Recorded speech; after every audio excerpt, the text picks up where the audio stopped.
Hello everyone, কেমন আছো তোমরা সবাই? আশা করছি ভালো আছো, আর আমরাও কিন্তু বেশ ভালো আছি। আজ হলো একাদশী, তাই দেখো আমরা কিন্তু ঠাকুর দেখতে বেরিয়েছি আজকে। আমাদের না সেরকমভাবে কিন্তু টাইমই হয় নাই, দুদিন মাত্র বেরিয়েছি, আর কি করা যাবে।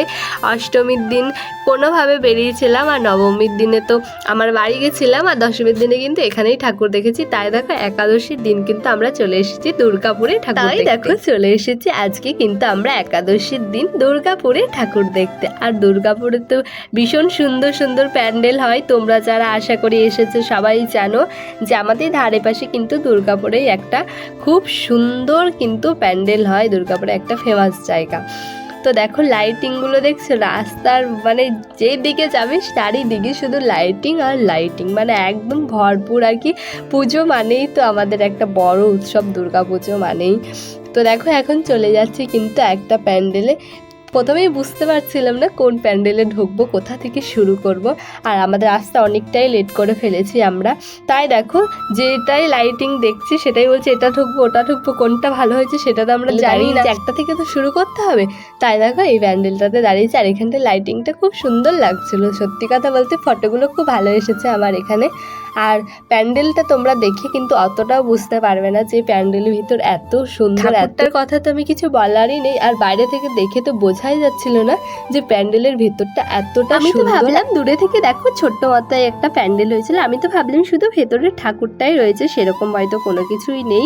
তারপরে ঢুকে তো আমি অবাক, এতটা যেতে হয়েছে, আর এত সিনারি ছিল। সত্যি কথা বলতে 3টে থিম ছিল, আর এখানে ঢুকেই তো মানে আমি অবাক, মানে বাইরেটা এরকম দেখতে আর ভেতরটা এত সুন্দর।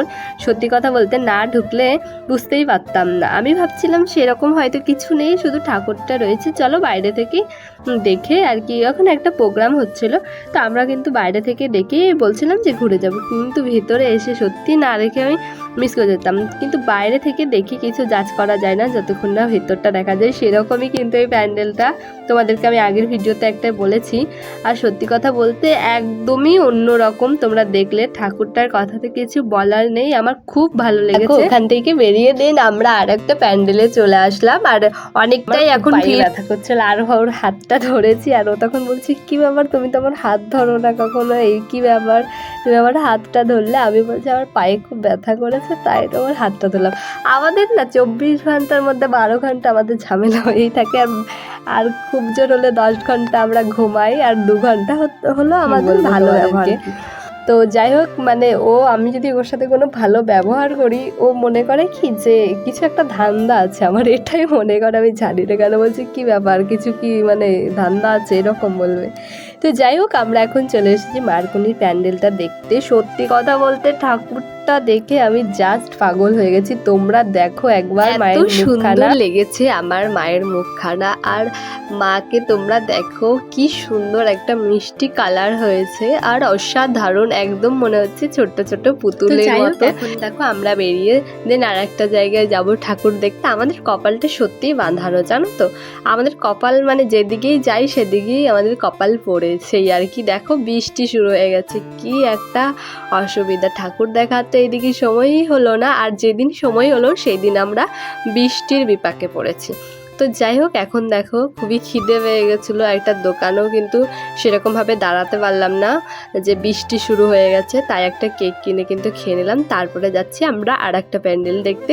একটু একটু বৃষ্টি পড়ছিল, কিন্তু কিছু করার নেই, আমি রেনকোটও নিয়ে এসেছিলাম সাথে, কিন্তু আর রেনকোট পরে কি ঠাকুর দেখবো। সবাই এসেছি আর একটা প্যান্ডেলে, আর এই প্যান্ডেলটা কি হয়েছে বলো তো তোমরা, কে জানো? তো যাই হোক খুবই বৃষ্টি পড়ছিল, তাও আমি হাত দিয়ে মাথাটা একটু ঢাকছিলাম, একটু একটু টিপ টিপ করে পড়ছিল। দেখো বৃষ্টির মধ্যেও কিন্তু সবাই ছাতা নিয়ে ঠাকুর দেখতে বেরিয়ে গেছে, আর আমি তো সঙ্গে রেনকোট নিয়ে এসেছি। তো একটু একটু বৃষ্টি পড়ছিল, আর বেশি টাইম লাগায়নি, কারণ আর ঠাকুরগুলো সেরকমভাবে তাহলে দেখতে পারবো না। একটুখানি সামনে থেকে দেখেই মাকে প্রণাম করেই কিন্তু আমরা বেরিয়ে গেছিলাম ভেতরে। আমি অনেকটা ঢুকিনি, কারণ ভিড় ছিল অনেকটাই। সবাই ফটো টটো তুলছিল, তাই একটু প্রণাম করেই কিন্তু আমরা বেরিয়ে গিয়েছিলাম। আর একটা ফটো তুলেছিলাম, আমি একদমই টাইম নষ্ট করিনি, 5 মিনিটও টাইম নষ্ট করিনি। তারপরে দিন আবার কিন্তু বেরিয়ে গেছি আর একটা জায়গায় ঠাকুর দেখা। আবার একটা সমস্যার মধ্যে পড়েছিলাম, আবার একটা ঠাকুর দেখতে গেছিলাম, সেখানে এত পরিমাণে কাদা জল হয়েছে তোমরাই দেখো। তারপর ওখান থেকে কোনো রকমের ঠাকুর দেখে খাওয়া দাওয়া করে আমরা আর কোথাও দাঁড়াইনি, 1:30টা বেজে গেছিলো। এবারে পুজো সবার কেমন কাটলো অবশ্যই কিন্তু জানিও, আমার একদমই বাজে কেটেছে।